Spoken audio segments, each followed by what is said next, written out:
سوال آپ نے پوچھا ہے پروٹیسٹ کرنے کے سلسلے میں، تو اسلام میں یہ سب نہیں ہے۔ یہ پروٹیسٹ سے نقصان ہوتا ہے، بہت نقصان ہوتا ہے۔ اس میں غیروں ہی کا نقصان نہیں ہوتا ہے بلکہ اپنا بھی نقصان ہوتا ہے، یعنی مسلمانوں کو بھی اس میں تکلیف اور پریشانی کا سامنا کرنا پڑتا ہے۔ اور حدیث میں اللہ کے نبی صلی اللہ علیہ وسلم کی حدیث ہے کہ نہ نقصان لو اور نہ دو، لا ضرر ولا ضرار، نہ تو نقصان دینا ہے نہ لینا ہے۔ مان لے کہ کوئی مسئلہ ہو جائے، کوئی اس طرح کی بات ہو جائے، تو اس کا حل یہی نہیں ہے کہ آدمی روڈ پر نکل جائے اور جلوس نکالے اور یہ کہیں کہ ہم یہ کر لیں گے تو ایسا مسئلہ حل ہوگا۔ نہیں، بہت سارے لوگ دیکھیں ایسی حالت میں نکلتے ہیں، یعنی بیمار ہوتے ہیں، راستہ جام ہوتا ہے، ہاسپٹل نہیں پہنچ پاتے ہیں، بہت سارے بیمار ہیں، یا بہت سارے لوگ ایسے ہوتے ہیں کہ ان کے لیے کام ہوتا ہے اور آنا جانا بند کر دیا جاتا ہے، روڈ کو جام کر دیا جاتا ہے۔ تو یہ کیسے کہا جائے گا کہ اسلام کا یہ طریقہ ہے؟ اسلام میں ایسا نہیں ہے۔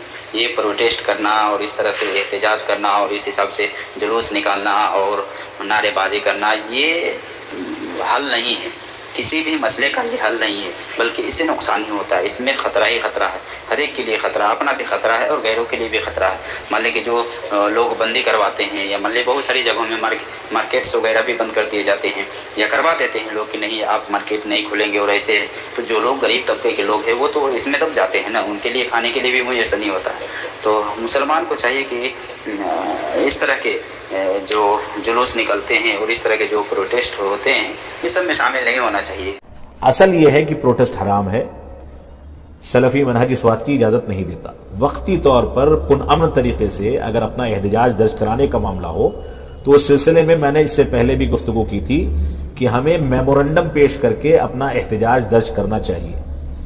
اگر ساری جماعتوں کے، سارے مکاتب فکر کی جو عوام نکل کر کے سڑکوں پر بیٹھی ہے، ان عوام کے نمائندہ علماء اور قائدین، فرض کر لیجئے کہ 1,00,000 لوگ ایک جماعت کے ہیں، 10,000 لوگ دوسری جماعت کے ہیں، 20,000 لوگ تیسری جماعت کے ہیں، 50,000 لوگ چوتھی جماعت کے ہیں، یہ کل ملا کر کے 4-5 لاکھ لوگوں کا مجموعہ ہے۔ ان 4-5 لاکھ لوگوں میں 6-7 مکاتب فکر کے افراد موجود ہیں، فرض کر لیں، ایک مثال دے رہا ہوں میں۔ اگر 6-7 مکاتب فکر کے قائدین اپنے عوام کی جانب سے ایک کاغذ تیار کریں، سب کا دستخط ہو، وزیر داخلہ، وزیر اعظم، صدر جمہوریہ کے پاس اس کو بھیجا جائے، میمورنڈم پیش کیا جائے اور کہا جائے کہ ہم کو اس سے اطمینان نہیں ہے اور ہم چاہتے ہیں کہ اس پر حکومت نظر ثانی کرے، تو میں سمجھتا ہوں کہ اس کے اثرات زیادہ ہیں۔ ہماری عوام کو باہر نکال کر کے لوگ غلط انداز کے عناصر اس میں ڈالتے ہیں۔ NRC کے مسئلے میں جو احتجاج ہوا، اس میں مسلمانوں کی عورتوں نے پوجا پاٹ بھی کیا، شرکیات بھی کیے، بدعات بھی کیے، غلط انداز کے رسوم و رواج اختیار کیے گئے، اپنے آپ کو سیکولر بتانے کے لیے نہ جانے کون کون سے حربے اختیار کیے گئے۔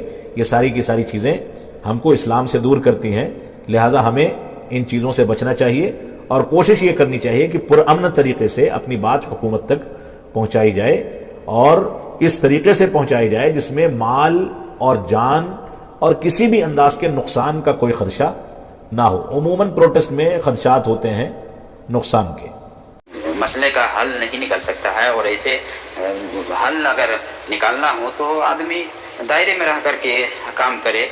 جو لوگ جس حساب سے کرتے ہیں ان کو تو اپنے کیے کا ملے گا انشاءاللہ، دنیا میں نہیں تو آخرت میں اللہ کے یہاں ہے اس کے لیے، اور دنیا میں بھی اللہ تعالیٰ دے دیتا ہے۔ لیکن یہ پروٹیسٹ وغیرہ اور احتجاج وغیرہ کرنا یہ شرعاً درست نہیں ہے۔